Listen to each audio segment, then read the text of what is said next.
Kita harap selain mandat Injil membawa manusia kembali kepada Tuhan, juga mandat budaya membawa Kristus ke dalam segala bidang kebudayaan, sehingga kita menjadi terang dunia.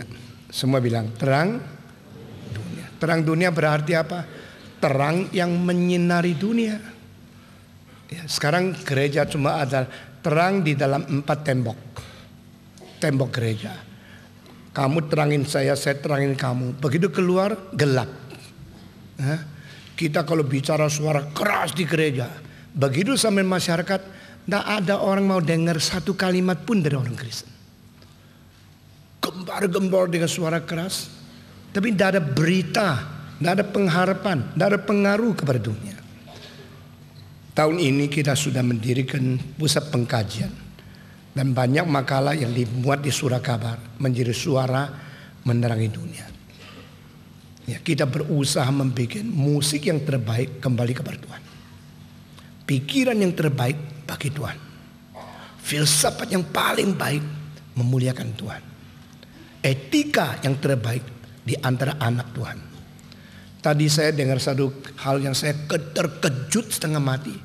Ternyata ada satu rumah sakit, kalau kau beli obat bayar 100.000, itu 70.000 itu ke dokter yang membuat resep. Dunia sudah gelap sampai begini loh. Jadi dokter dapat 70% bukan dari profit, daripada omset. Lalu saya tanya, pabrik obat dapat berapa? Sedikit. Rumah sakit berapa? Sedikit. Pantesan dokter mengatakan, you perlu obat ini, obat itu. Lalu semua 7% ke sini. Itu maling halus. Saudara-saudara, kau jadi hakim, mungkin jadi perampok halus. Kau jadi dokter, jadi perampok halus. Itu sebab saya bersyukur kepada Tuhan saat itu. Saya jarang ke dokter. Saudara-saudara sekalian, sekarang rumah sakit itu sudah diambil alih oleh orang Kristen, dirombak, dan aborsi tidak bolehkan, dokter yang tidak beres dikeluarkan. Nah, ini namanya mandat budaya. Tetapi harus diekspos supaya orang tahu what are being done by Christians. Saudara-saudara, sinar cahaya Injil bukan hanya menerangi 4 tembok. Menerangi di dalam bidang politik, bidang perdagangan, bidang ekonomi, bidang etika, bidang filsafat, bidang studi, bidang akademik. Itu penting sekali. Saya kadang-kadang pikir ya, saya sangat berani mengadakan gerakan reform. Gerakan reform jauh lebih besar, jauh lebih penting, jauh lebih serius daripada waktu kita dirikan, kita mulai. Sehingga yang memimpin nakoda gerakan ini, kalau saya bahaya. Tetapi kalau yang memegang nakoda adalah Tuhan, dan kita betul-betul taat kepada Dia, ada hari depan yang cerah. Karena selama hampir 22 tahun, mulai dari 84 seminar pembinaan iman Kristen pertama di Jakarta, sampai hari ini, kita melihat banyak ombak yang besar, banyak godaan yang besar, banyak itu liku-liku yang besar, banyak jurang yang dalam sekali. Saat pada waktu paling krisis, kita sendiri tidak kuat pegang, campur tangan Tuhan langsung datang. Nah, ini menjadi satu hal yang mendebarkan. Mungkin yang lain tidak mempunyai kesadaran dan tidak mempunyai perasaan sekrisis apa yang saya rasakan. Tapi saya merasa dengan kepekaan selalu ada hal yang kecil-kecil yang kelihatan tidak apa-apa, akhirnya menjadi apa-apa. Kadang-kadang kucing kecil yang sayang kita masuk ke kamar lus-lus dia, 3 tahun lagi jadi singa. Lalu kita mau keluarkan sulit.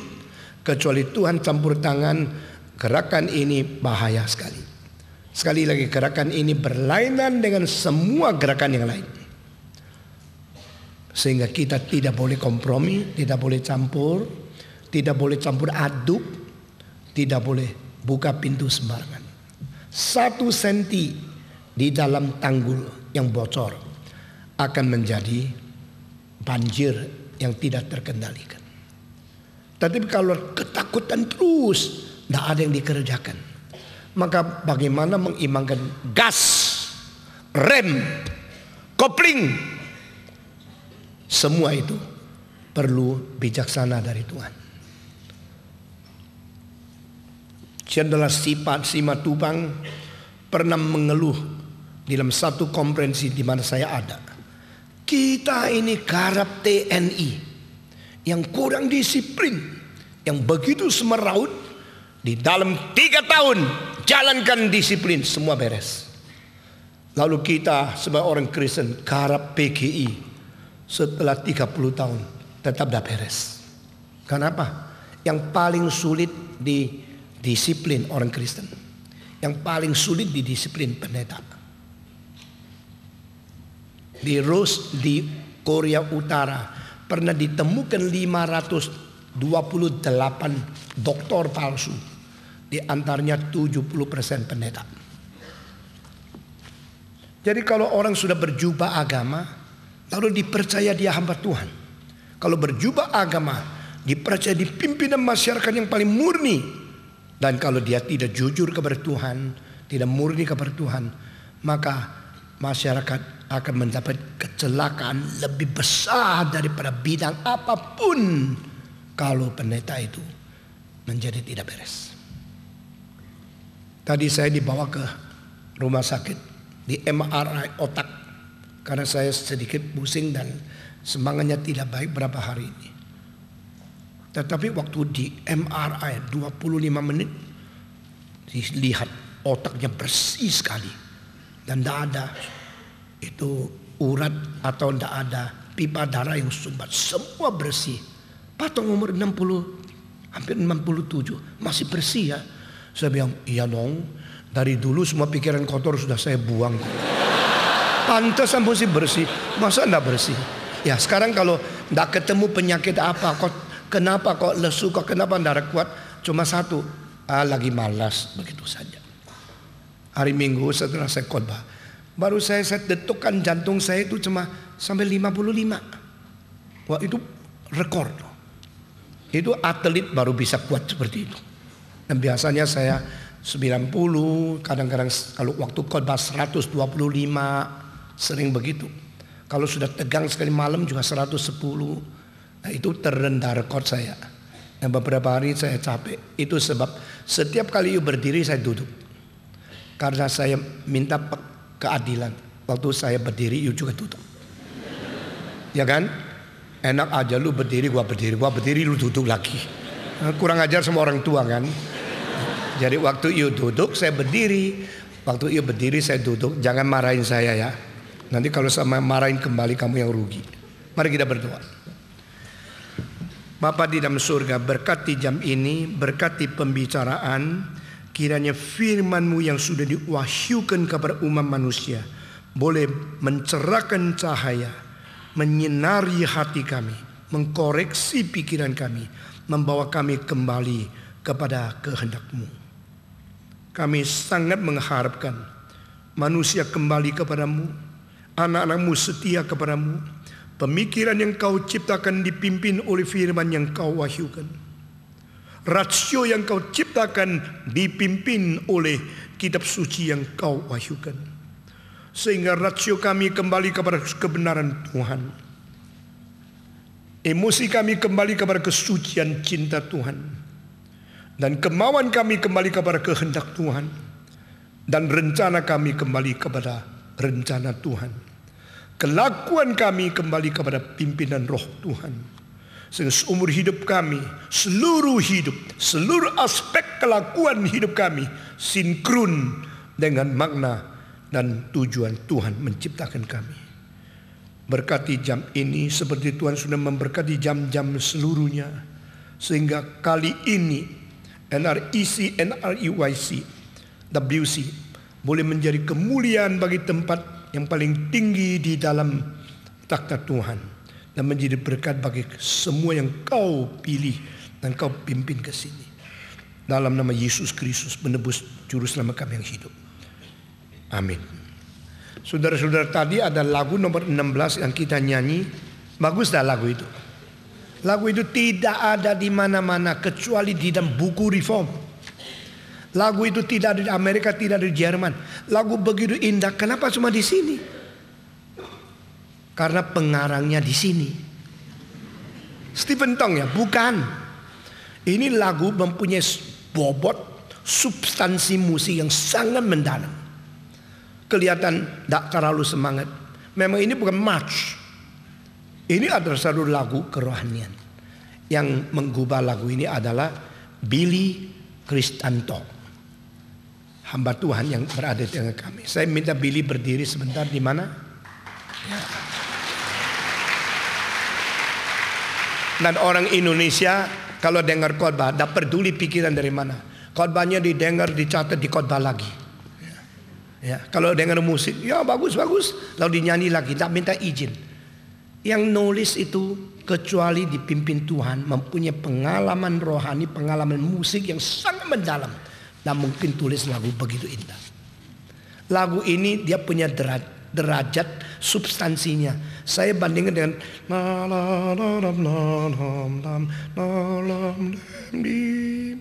lagu itu tidak begitu semangat, tapi bobot tinggi sekali. Demikian juga lagu ke-16 dari Billy. Kita berterima kasih. Billy seorang yang sangat low profile, ya, seorang yang sangat rendah hati, dan seorang yang memperdalam jiwa, motivasi, pelayanan, dan pergumulan rohani di hadapan Tuhan. Saya percaya dia akan dipakai Tuhan luar biasa. Dan mari kita mengindahkan semua orang kelebihannya. Nah, kalau umpama kita mementingkan dan menonjolkan kelebihan orang, kita belajar. Tapi setiap orang ada kelemahannya. Jangan dulu memikirkan kelemahannya, karena kita sendiri juga ada kelemahannya. Kita belajar kelebihan orang lain, dan kita berdoa supaya Tuhan membersihkan satu persatu, sehingga kita makin lama makin dipakai oleh Tuhan. Puji Tuhan. Dan saya tadi kagum. Karena apa? Karena yang milih lagu ini adalah papanya Billy.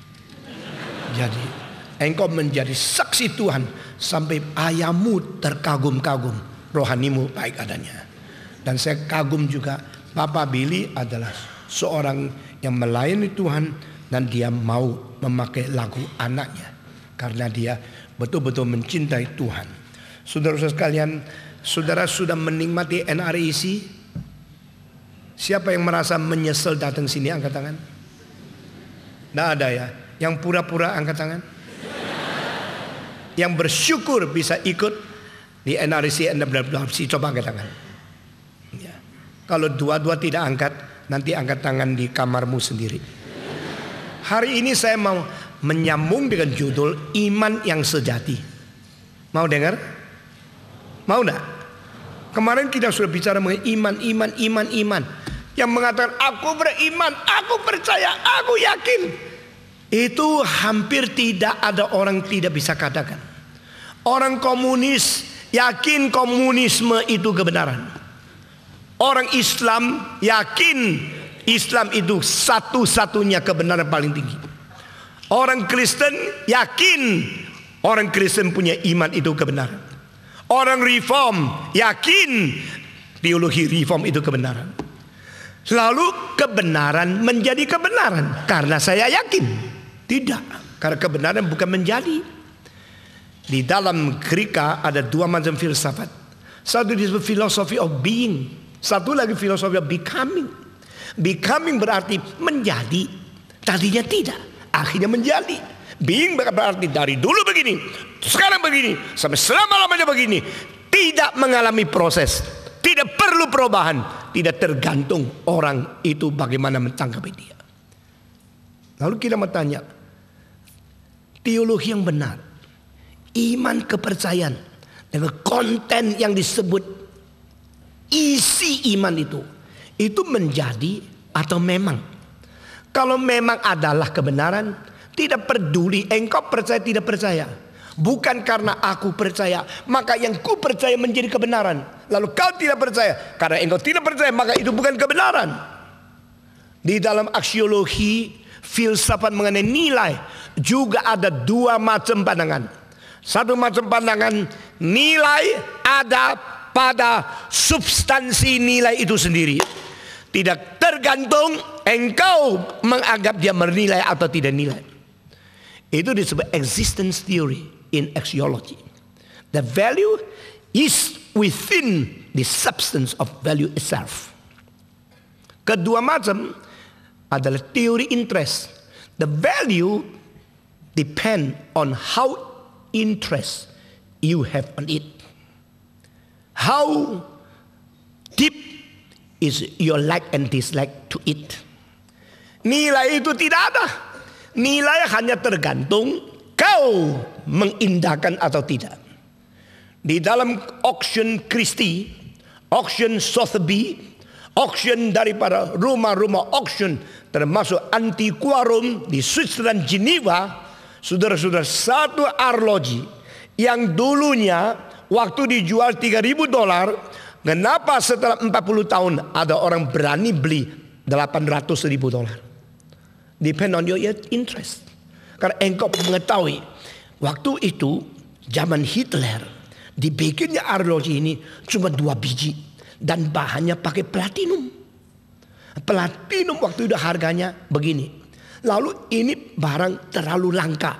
Ini adalah barang daripada Rolex. Pada saat itu sulitnya dapat emas. Dia bukan dapat emas, dia dapat platinum. Lalu hanya dapat sedikit, dia bikin 2 arloji. Tidak mungkin ada model seperti itu.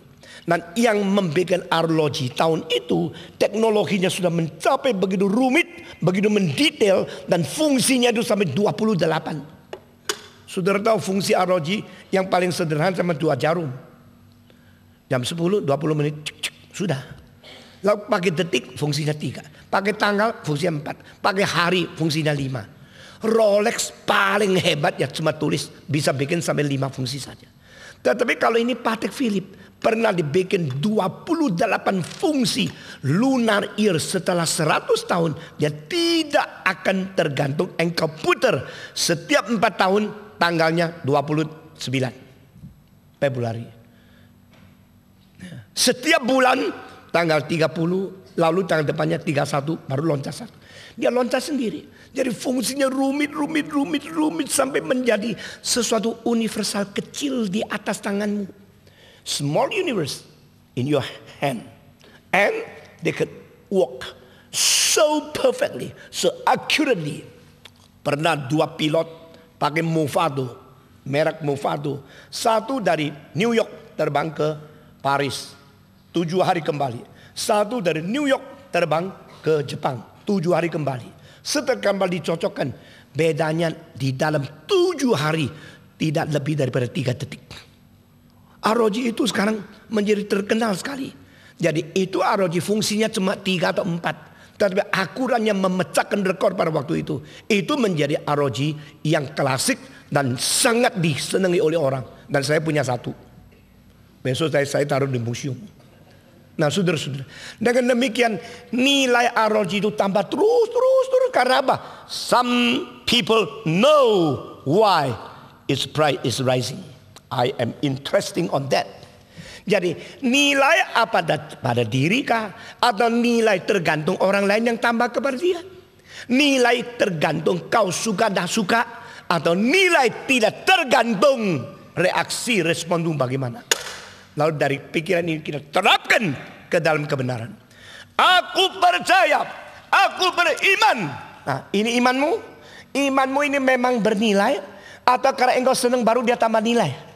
Atau imanmu ini adalah memang tidak bernilai, tetapi engkau mengangkat-angkat seperti auction house, bikin sampai orang rasa itu terlalu langka, lalu berani dengan emosi.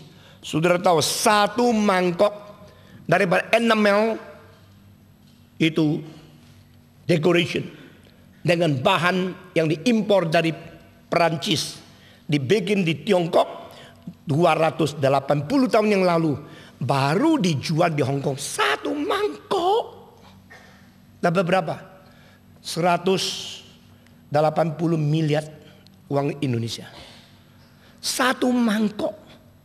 Kok mahal begini? Karena di dunia cuma 2. Yang satu di Percival David Foundation of Chinese Art di University of London. Saya pergi lihat sendiri. Yang satu ada di Mr. Chang di Hong Kong. Waktu dia kasih jual, seluruh dunia mengejar.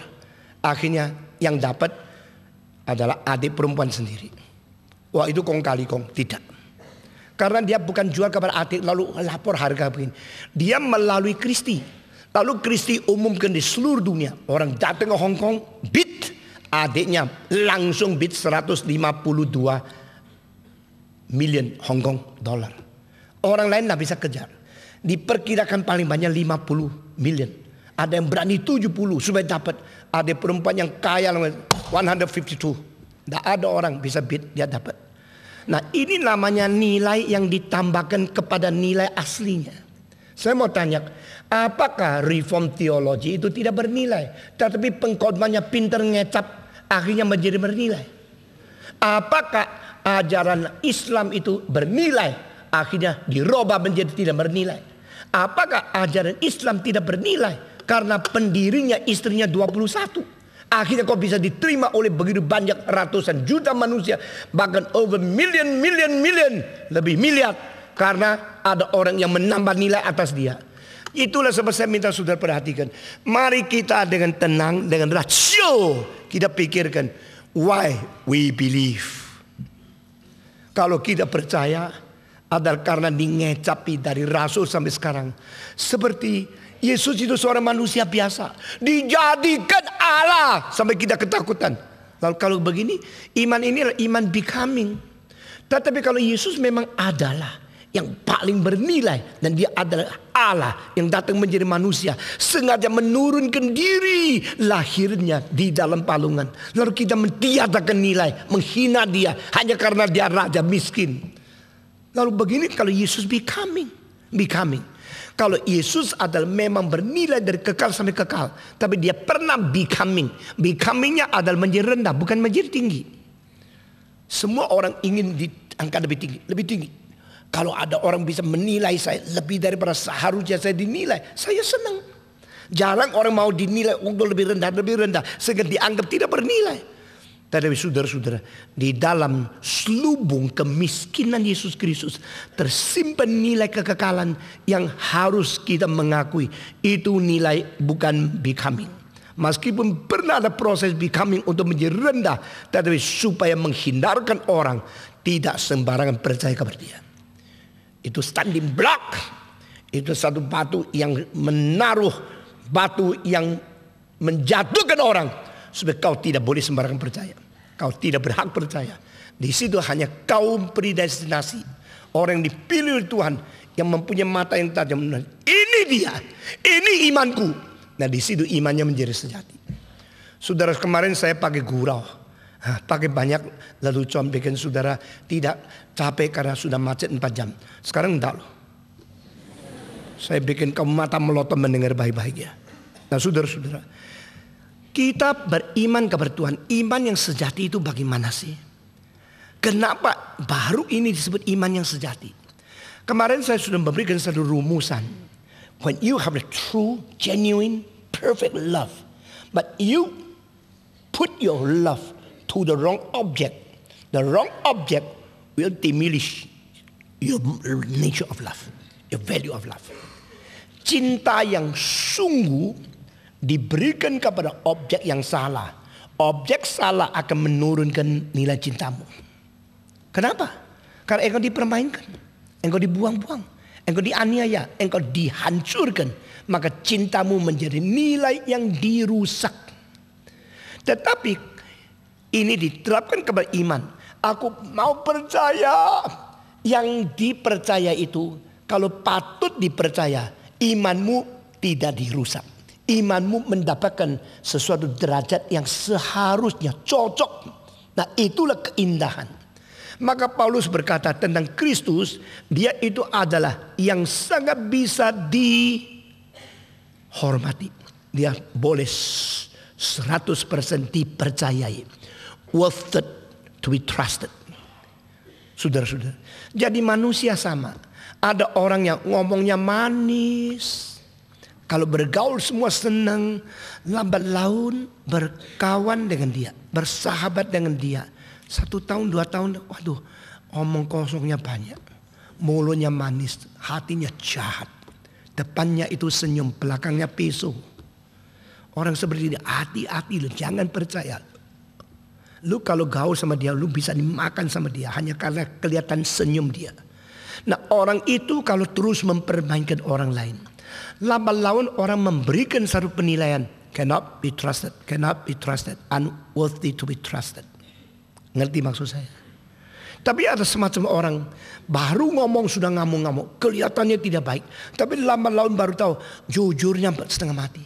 Kalau tidak senang ngomong tidak senang. Sehingga engkau tidak usah kira-kira, tebak-tebak, suspicious atau skeptik. Dia punya motivasi mau apa. Karena dia orang terlalu jujur ngomong apa itu betul-betul. Sehingga dia bisa dipercaya. Nah yang bisa dipercaya, imanilah kepadanya.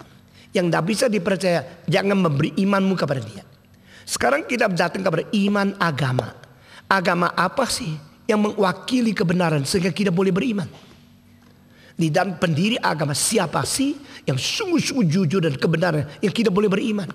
Di antara semua golongan-golongan daripada agama Kristen, yang mana yang kebenarnya boleh kita percaya?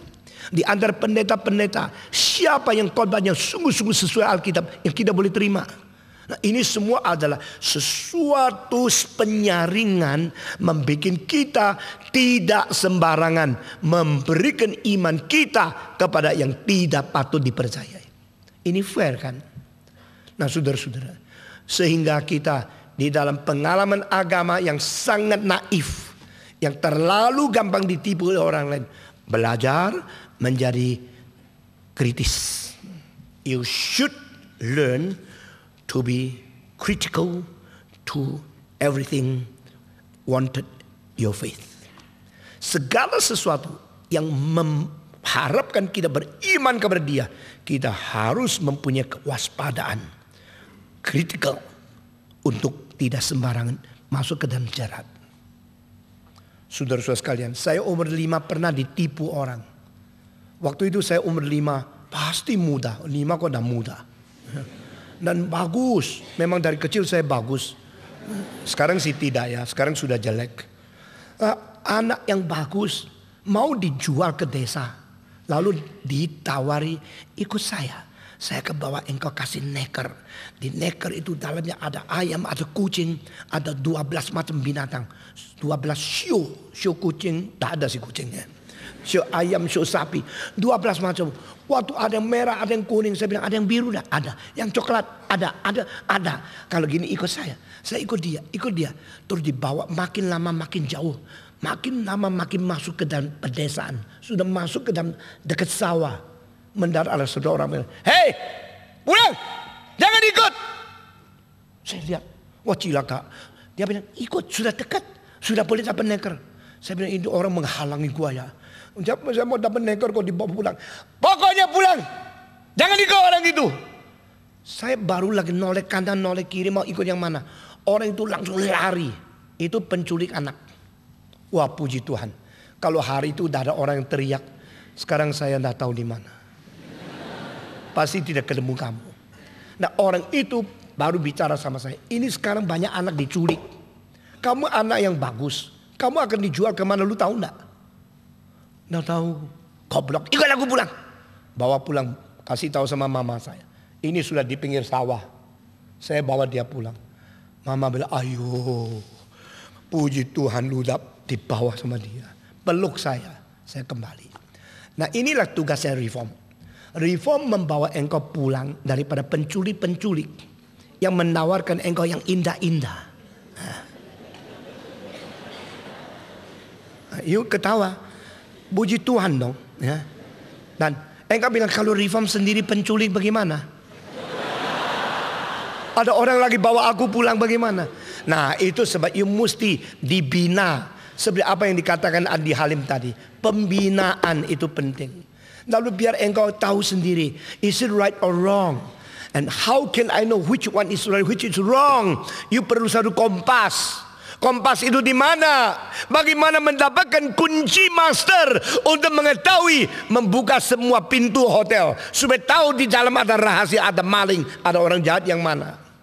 Saudara-saudara sekalian, nah ini tugas yang Tuhan serahkan kepada saya. Kira-kira 25 tahun yang lalu. Saya mulai mendidik dengan teologi reform yang saya anggap adalah satu sistem kepercayaan yang bertanggung jawab, yang berfondasi, yang boleh tahan uji dan boleh membawa manusia kembali kepada Tuhan secara total.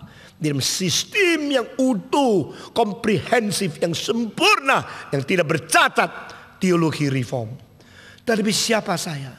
Waktu itu saya masih umur tidak terlalu senior. Orang mau dengar tidak? Saya mengajar, mendidik di sekolah teologi yang saya mengajar. Saya mentanamkan itu reform teologi sampai ada murid-murid yang paling pintar satu persatu disadarkan. Baru setelah waktunya cukup, saya mendirikan gerakan reform. Setelah mentegakkan gerakan reform, saya dengan satu metode yaitu mengajar kebenaran kepada ribuan orang. Dan waktu itu jarang ada pendeta mempunyai kesempatan seperti saya bisa mengumpulkan ribuan orang untuk mendengar doktrin. Biasanya gereja kalau undang, silakan pimpin KKR. Gereja-gereja itu dikuasai oleh majelis. Dan majelis cuma tahunya kalau gereja dia orang banyak, persembahan banyak itu puas. Banyak majelis tidak tahu gereja itu ajaran benar atau salah.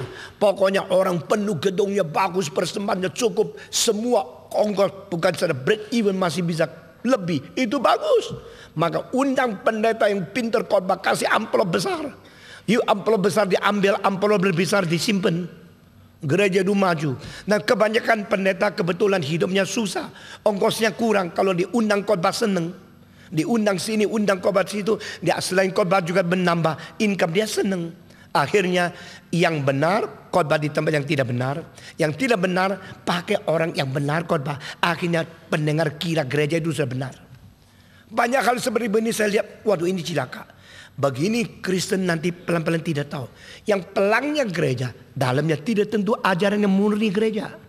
Yang pelangnya itu adalah denominasi yang baik, tetapi mengundang pengkhotbah yang ajaran itu tidak beres. Kenapa orang yang beres tidak mempunyai wadah yang beres? Kenapa orang beres masukkan wadah yang tidak beres?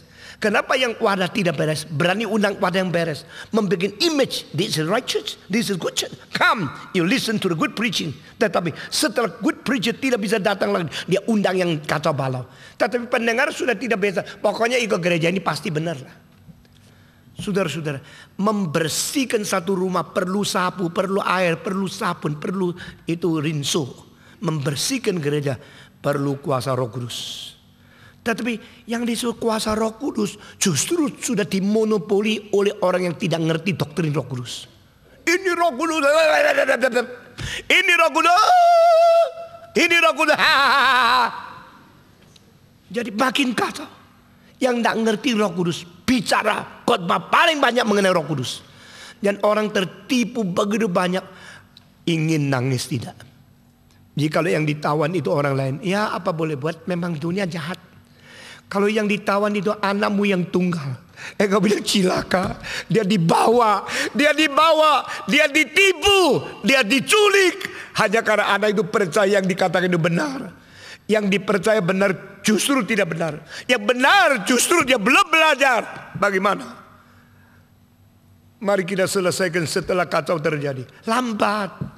Selesaikan setelah kekacauan terjadi. Terlalu lambat. Prevention is more important than to cure. Saudara-saudara, itu sebab sambil saya sendiri dengan pengaruh saya yang cukup besar.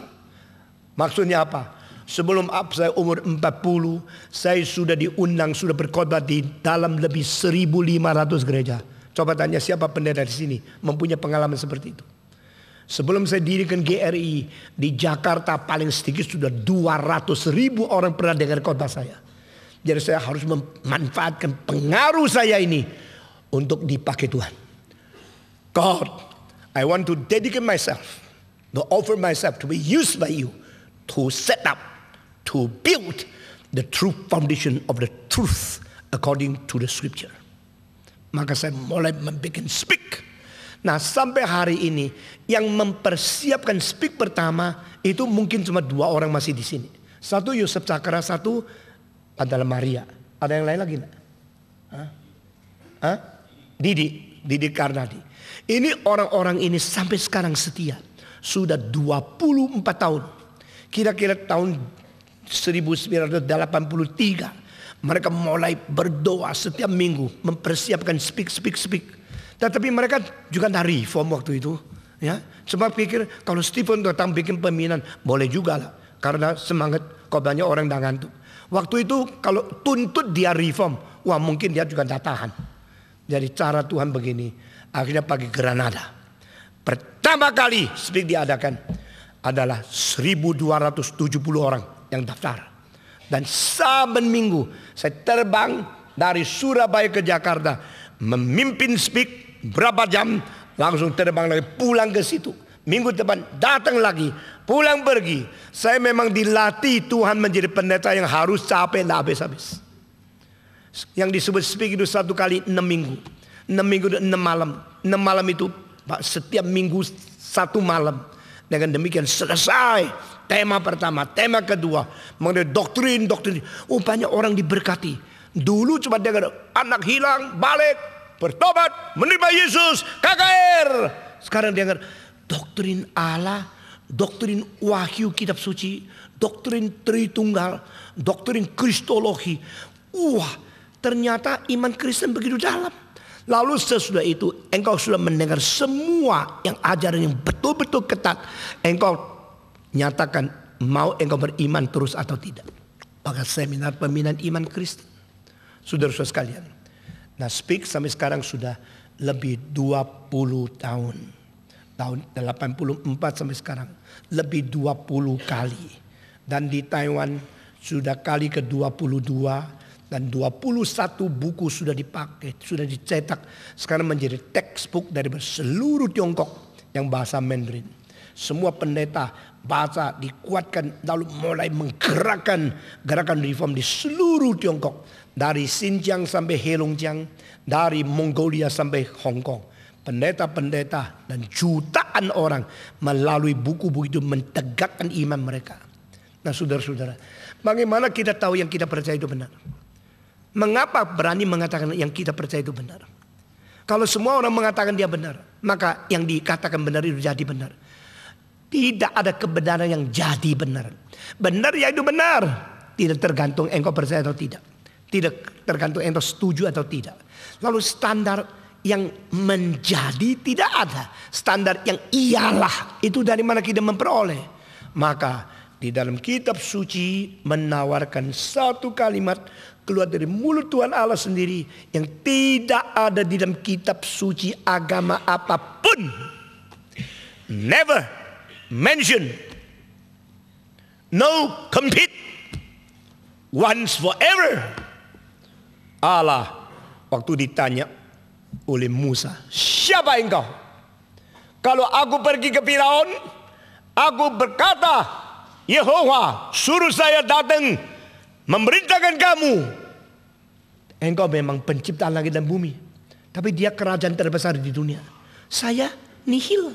Kalau saya berdiri di depan Firaun, saya dibunuh pun tidak ada tentara bisa membela saya. Tapi karena engkau yang suruh, lalu saya beritahu, let my people go. Let them be liberated. Let them be free. And they can worship God freely in the desert. Engkau telah membuat aku susah. Aku harus berdiri di depan raja yang paling berkuasa di dunia. Saya siapa? Dengan kekuatan apa saya boleh berdiri dan bicara perintahkan dia? Lalu saya berkata kepada orang Israel, Tuhan suruh saya datang kepadamu. Keluar. Jangan mau menjadi budak dari Mesir. Jangan mau ditipu. Jangan mau diculik. Engkau punya bapa yang asli, bukan Firaun. Ayo keluar. Mereka mengatakan, siapa suruh datang? Saya bagaimana jawab? Tuhan, please answer me. Who are you? Nah ini pertanyaan tanya jawab pertama di Alkitab. Di dalam pelayanan saya pentingkan tanya jawab. Saya tidak takut ditanya. Karena apa? Karena semua pertanyaan yang sejati motivasinya. Setiap pertanyaan keluar dari kesungguhan mau tahu kebenaran. Sudah ada jawaban yang disiapkan oleh Tuhan. Karena Tuhan itu Tuhan. Aku betul-betul percaya Allah tidak mungkin melantarkan orang yang sungguh-sungguh mencari kebenaran. Karena orang bisa mencari kebenaran dengan motivasi yang murni, itu pun didorong oleh Tuhan. Dan tak mungkin Tuhan menciptakan mahamu yang kepingin makan pisang, lalu dia lupa bikin pohon pisang di dunia. Tak mungkin Tuhan yang membuat engkau, aduh ingin makan kepiting, lalu dia lupa bikin kepiting. Tuhan kalau menciptakan sesuatu hasrat, dalam satu orang yang mau cari kebenaran, Tuhan pasti ada kebenaran yang sudah disiapkan untuk menjawab.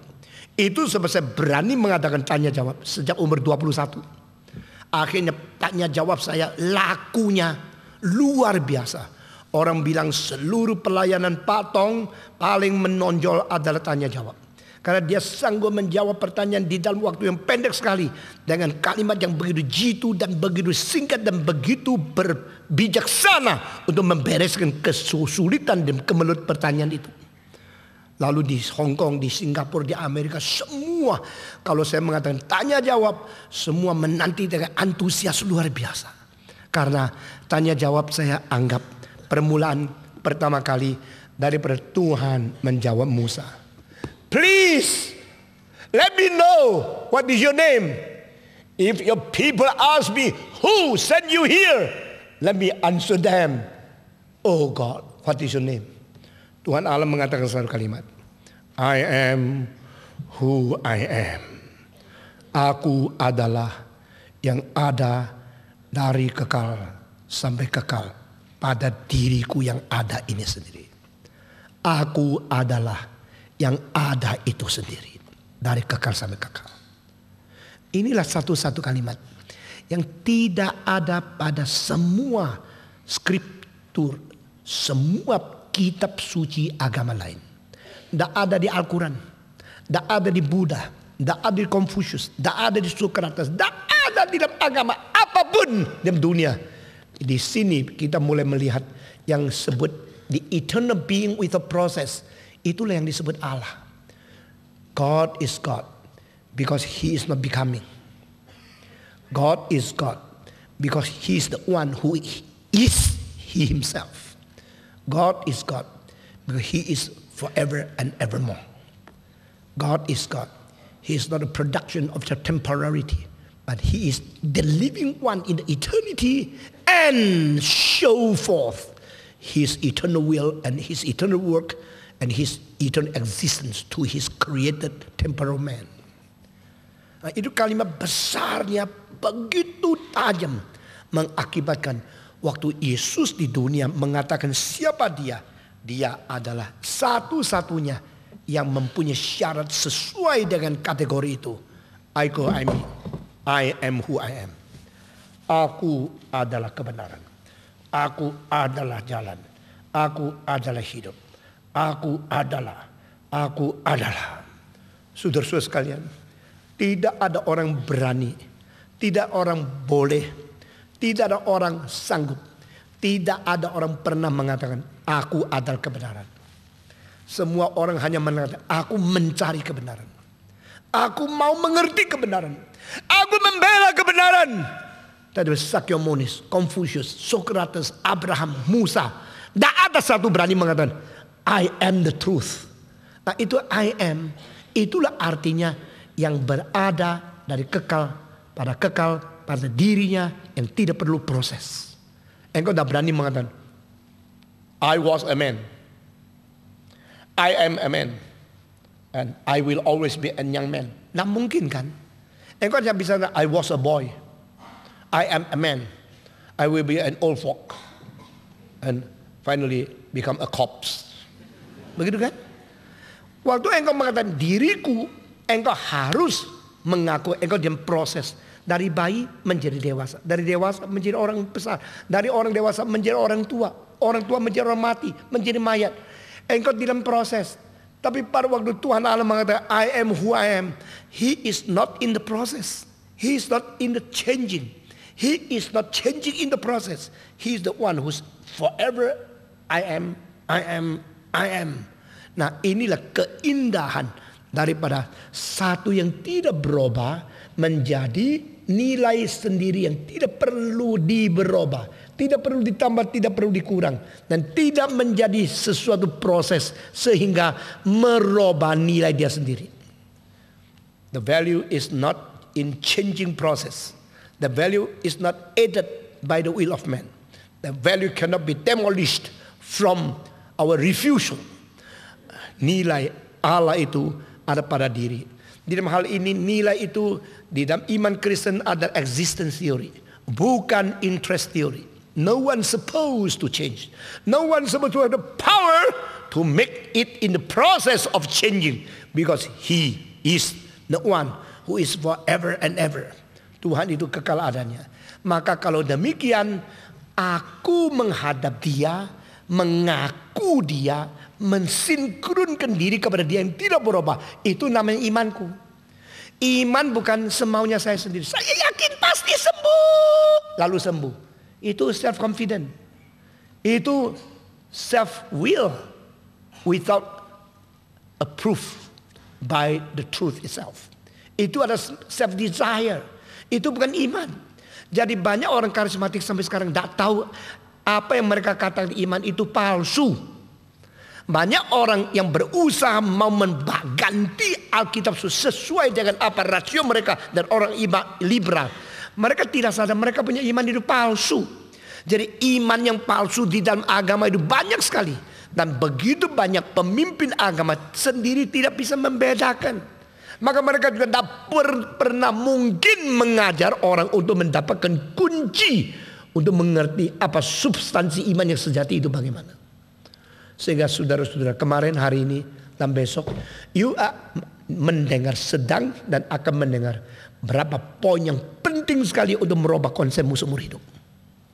Kemarin kita sudah bicarakan iman yang murni dari pihak kita subjektif menuju kepada objek yang salah, itu menjadikan kita menghancurkan nilai iman kita sendiri. Dan orang yang salah beriman, objek iman, mereka mungkin berimannya lebih ngotot daripada orang yang objeknya benar. Orang yang sesat jalannya mungkin lari lebih cepat daripada orang yang tidak sesat. Tetapi dia berjalan jalan yang salah. Jalan yang salah jalan nggak? Jalan. Kenapa? Jalan. Kenapa jalan? Memang jalan. Kenapa salah? Memang salah. Jadi salah jalan tetap jalan. Jalan tidak membuktikan jalan benar. Jalan yang cepat juga tidak membuktikan jalan itu berarti. Karena sesat. Hari ini kita masuk ke dalam tahap kedua. Objek yang dipercayai haruslah adalah yang benar-benar kebenaran itu sendiri. Yang dia sendiri tidak di dalam proses perubahan. Sehingga dia adalah satu eksistensi yang tidak tergantung. Yang mau, yang ngerti, yang beriman, yang pro atau yang kontra, tidak mungkin merubah dia karena dia sendiri ada kebenaran itu sendiri. Baru sekarang kita masuk ke dalam. Kalau ada Allah yang benar, lalu kita mau benar-benar percaya kepada Dia, dan iman yang sejati itu sebenarnya iman dari mana? Dari kita, dari Tuhan Allah. Alkitab mengatakan iman dari Tuhan Allah. Efesus pasal 2 ayat ke-8 dan ayat ke-9. Dikatakan kita dibenarkan oleh iman dan dengan apa? Mari kita membaca bersama-sama. Efesus pasal kedua.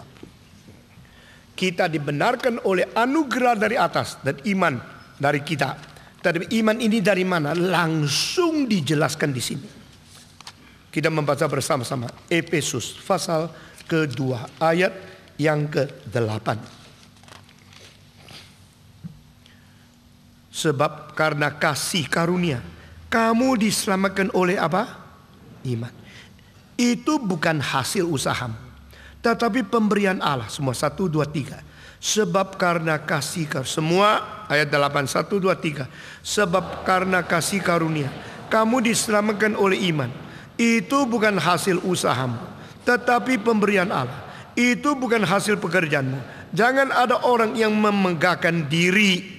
Saudara-saudara, even faith itself is not produced from you yourself. Even the faith itself is a gift from God. Kita diselamatkan karena kasih karunia. Dan kita diselamatkan karena kasih karunia dan iman kita. Itu pun bukan dari dirimu. Itu pun bukan daripada kelakuanmu. Itu berasal daripada Tuhan yang memberi kepada kamu. Sehingga iman itu dari Tuhan. Kalau demikian, jangan anggap kita inisiator. Meskipun istilah pistos, iman, di dalam bahasa Igirika dicantumkan kira-kira adalah 100 kali hanya di dalam buku Yohanes, dan 270 kali di seluruh kitab Perjanjian Baru. Semua berindikasi kita inisiatif. I believe, aku percaya kepada Tuhan. I, inisiator. Believe, satu action. In God, satu objek. Subject, verb, objek. Aku percaya kepada dia. Aku percaya kepada dia. Ini secara fenomena betul. Tetapi seluruh kitab suci mengajar secara pengertian organik bahwa aku bisa percaya kepada Tuhan karena Tuhan yang memberikan karunia ke dalam hatiku sehingga aku bisa percaya kepada dia. Dan Tuhan mengirim Roh Kudus untuk menanamkan iman ke dalam aku. Tuhan mencurahkan iman memenuhi hatiku. Dan Tuhan memberikan firman. Sehingga dari firman menerbitkan sesuatu bibit iman untuk beriman dan setia kepada dia. Itu sebab hari ini kalau kita bicara tentang iman, sebenarnya kalau kita perlu kira-kira 20 jam itu bisa lengkap sekali. Tapi sekarang tidak ada pendeta yang mau bicara satu tema begitu panjang lebar, begitu detail, begitu sampai berakar. Karena pendengar pun tidak sabar mendengar. Paling banyak dengar 2 kali, boleh, langsung dapat kuasa, langsung lebih enak, langsung lebih ringan. Kita tidak bersedia mau belajar. Kita tidak bersedia mau mengerti. Orang yang mau mengerti berlian asli atau tidak, dia pasti bawa satu keker. Saudara-saudara. Dan kekernya itu pasti membesarnya bukan sembarangan. Lalu dia teliti melihat ini benar atau tidak. Tidak bisa asal beli aja. Puji Tuhan sama mengkilap kok. Puji Tuhan sama warnanya putih kok. Tidak bisa. Kalau engkau beli pasir, sudah beli 1 truk. Tambah sedikit dong. Yang jual pasir tidak akan dapat. Cret, ditambah 1 sorokan. Kasih engkau. Engkau beli berlian sudah selesai. Tambah dong, kasih sedada itu. Nggak mungkin. Karena ini berlian. Ini mesti kasih dengan teliti 1 senti berapa ratus ribu, berapa puluh juta. Nggak mungkin, oke, tambah 1 kilo. Oke, sudah. Nggak bisa itu. Karena itu terlalu berharga. Iman itu adalah kesetiaan terhadap kebenaran. Kesetiaan kepada kebenaran itu dituntut sampai murninya, sampai akuratnya, tidak berkompromi sekali. Itu iman sangat berharga. Saudara-saudara, mari kita pikirkan ayat-ayat Alkitab. Kau dibenarkan melalui iman. Kau dikuduskan melalui iman. Kau disebut anak Allah karena iman. Kau mendapatkan hak menjadi anak Allah karena percaya di dalam namanya. Kau menerima Roh Kudus karena iman. Kau mendapat hidup berkelimpahan karena iman. Iman. Setiap langkah di dalam periode baru, di dalam pertumbuhan proses kerohanian kita sampai berjumpa dengan Tuhan. Setiap langkah dimulai dari iman. Ditahui dan ditandai dari iman. By faith alone you start any period, any new stages of your process in your growth of spirituality. No exception. Saudara-saudara, kalau demikian iman itu penting sekali. Dan iman penting sekali. Kita tidak membedakan iman sungguh dan iman palsu. Kita terlalu teledor. Kita terlalu sembrono. Kita terlalu riskan. Kita terlalu bahaya. Saudara-saudara, itu sebab setiap kali saya berkhotbah, saya berusaha memberikan penjelasan sedetail mungkin. Membuat zamanku mengerti aku tidak bermain-main. Membuat pengikut di dalam gerakan ini bertanggung jawab. Dan saya harus lebih peka dari siapapun sebagai pemimpin. Saya harus bertanggung jawab di hadapan Tuhan. Kalau tidak, dosa saya terlalu besar. Gerakan ini saya serahkan kepada Tuhan. Tuhan tolong, saya tidak kuat.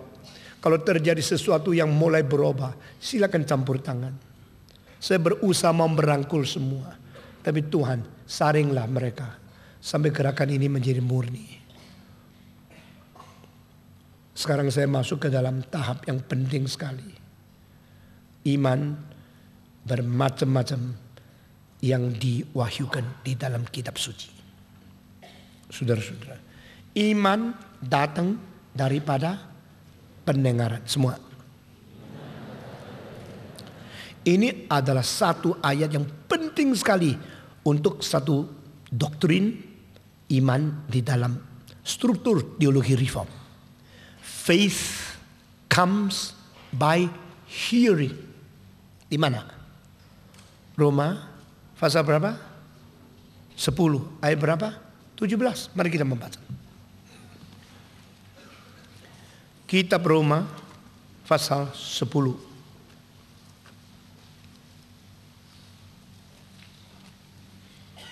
Ayat yang ke-17.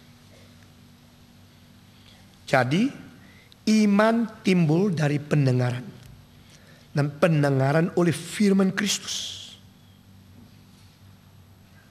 Semua. Jadi iman timbul dari pendengaran, dan pendengaran oleh firman Kristus. Dengar. Tetapi aku bertanya, adakah mereka tidak mendengarnya? Memang mereka telah mendengarnya. Suara mereka sampai ke seluruh dunia, dan perkataan mereka sampai ke ujung bumi. Tetapi aku bertanya, adakah Israel menanggapnya? Pertama-tama Musa berkata, aku menjadikan kamu cemburu terhadap orang-orang yang bukan umat, dan membangkitkan amarahmu terhadap bangsa yang bebal. Dan aku berani, dengan berani Yesaya mengatakan, aku telah berkenan ditemukan mereka yang tidak mencari aku. Aku telah menampakkan diri kepada mereka yang tidak menanyakan aku. Tetapi tentang Israel dia berkata, sepanjang hari aku telah mengulurkan tanganku kepada bangsa yang tidak taat dan yang membantah. Saudara-saudara sekalian, jikalau seseorang mendengar, harus mendengar apa? Dengar pidato siapa saja? Tidak. Mendengar firman. Karena iman datang dari pendengaran. Pendengaran datang dari firman. Dan firman datang dari perkataan Kristus. Di sini diperketat. The word of Christ. Kenapa? Because Christ is the word. Dari permulaan itu adalah firman. Dan firman itu beserta dengan Allah. Dan firman itu adalah Allah. Itu pasal 1 ayat 1. Lalu ayat 14 mengatakan firman menjadi daging. The word became man. Jadi Kristus yang ada dalam sejarah adalah wujudnya firman Allah yang berada di tengah-tengah manusia. Sehingga perkataan yang keluar dari mulut Yesus Kristus itu menjadi sumber, menjadi inti, dan menjadi kunci untuk memberikan kepada kita ujian semua khotbah benar atau tidak. Saudara-saudara sekalian, karena Kristus itu adalah firman, dan Kristus sendiri menjadi daging, lalu di dalam diri dia menjadi daging, dia berkhotbah dengan mengeluarkan firman melalui bahasa manusia. The word in heaven become the flesh on the earth, and the word in flesh speak out the word of man within the language of man. Di dalam bahasa manusia, daging Kristus mengutarakan firman surgawi di atas bumi. Dan ini menjadi sumbernya iman. Dengan demikian, aku kalau dengar Buddha, aku beriman melalui iman Buddha. Aku kalau dengar Al-Quran, aku beriman tentang iman Al-Quran. Aku kalau dengar iman Kristus, aku mendengar firman tentang Kristus, aku beriman tentang Kristus. Alkitab mengatakan, hati-hati, hanya satu firman, yaitu Kristus. Hanya satu pendengaran, yaitu Kristus. Lalu sekarang saya tanya lagi, pendeta-pendeta yang berkhotbah, apakah mereka mengkhotbahkan firman Kristus atau tafsiran mereka tentang Kristus? Kalau mereka membicarakan hal yang mirip, tapi bukan langsung dari Tuhan, dan bukan memuliakan Tuhan, tetapi ada interpretasi mereka tentang firman Tuhan, itu pun ada gap yang besar.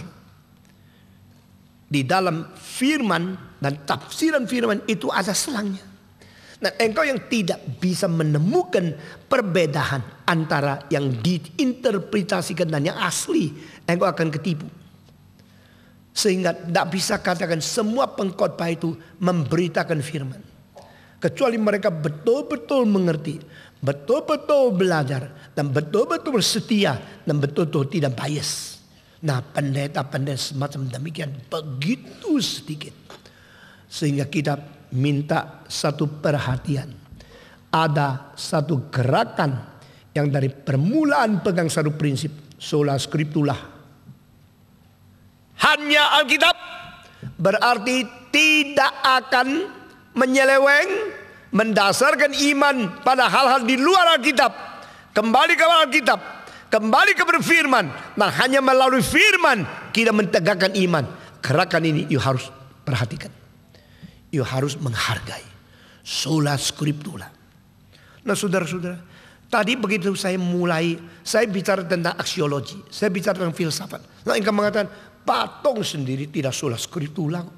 Patung juga tidak baca ayat-ayat dulu. Patung membawa kita kepada filsafat pertimbangan becoming being. Baru mengatakan, saudara salah.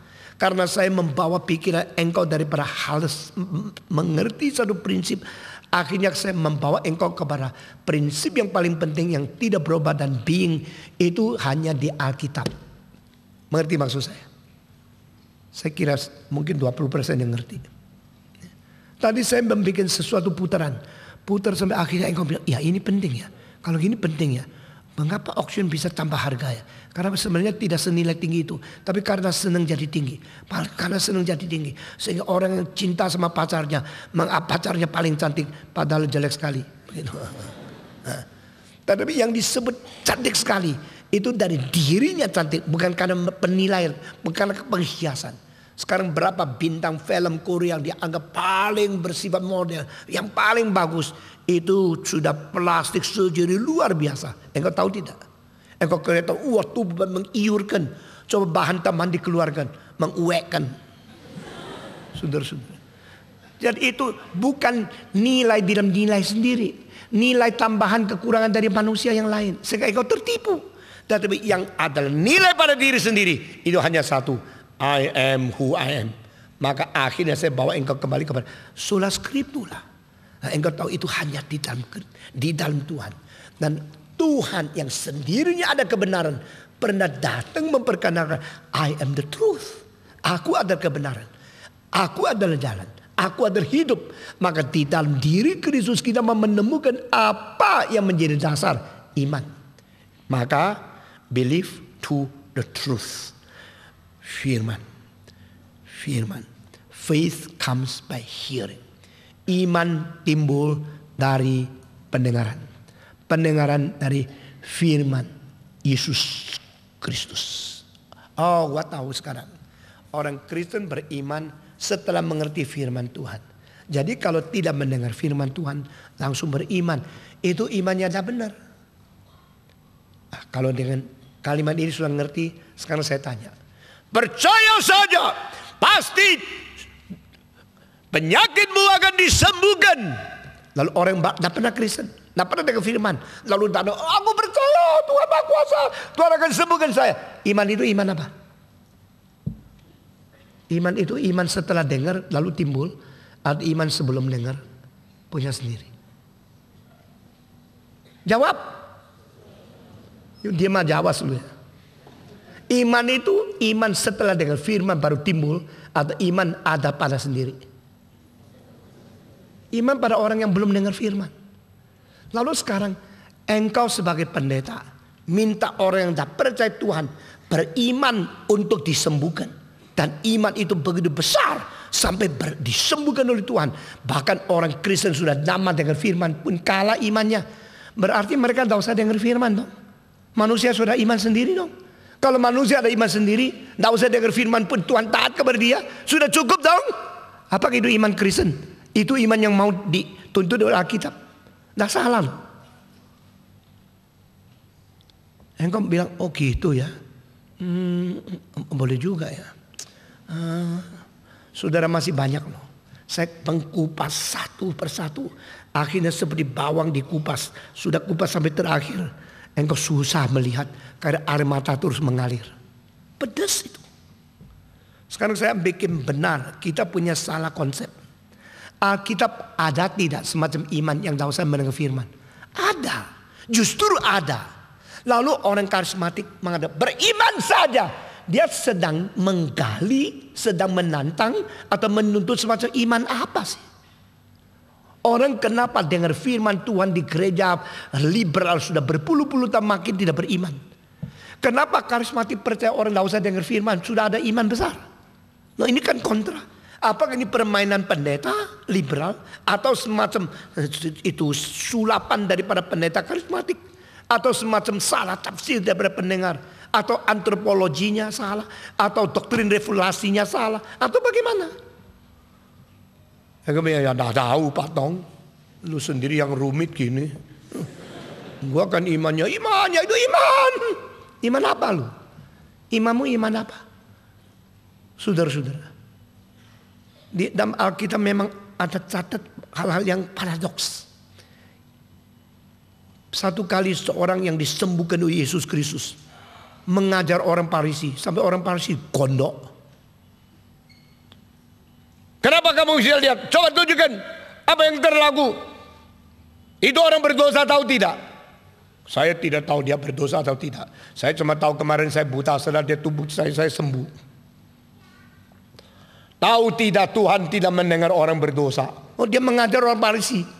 Orang Farisi kurang ajar, gua gelarnya 3 loh. Lu masih pinggir jalan seperti pengemis. Lu berani ngajar aku. Wah mereka marah sekali sama dia. Tetapi orang itu beriman. Iman apa? Lalu orang Farisi sudah dengar firman Tuhan. Tidak beriman. Kenapa tidak beriman? Memang banyak orang sekolah teologi akhirnya tidak beriman. Memang. Apalagi sekolah teologi di sekolah liberal. Makin belajar makin akademik makin tidak percaya Yesus dilahirkan oleh Anna dan Maria. Tidak percaya Yesus makin, tidak percaya Yesus berkuasa, tidak percaya. Masih makin melutru di dalam dunia akademik yang berdasar tidak beriman. Sudah lulus makin tidak beriman. Tapi ada orang yang belum masuk sekolah teologi ada iman. Lalu iman apa yang ada ini? Iman apa yang kehilangan di situ? Ini memang rumit sekali. Nah saya tidak berusaha memfihak atau membela blok yang mana. Saya mau kita sama-sama di Alkitab mencari. Adakah iman sebelum dengar Injil, sebelum mendengar firman sudah ada. Kalau memang ada semacam iman itu, kenapa di 10 ayat 17 dikatakan iman datang dari pendengaran? Iman timbul dari pendengar. Kalau demikian, iman semacam yang itu, yang tidak perlu dengar itu iman apa? Nah iman itu catat di mana? Di dalam Ibrani pasal 11 ayat 6. Mari kita baca. Ibrani pasal 11. Ayat ke-6.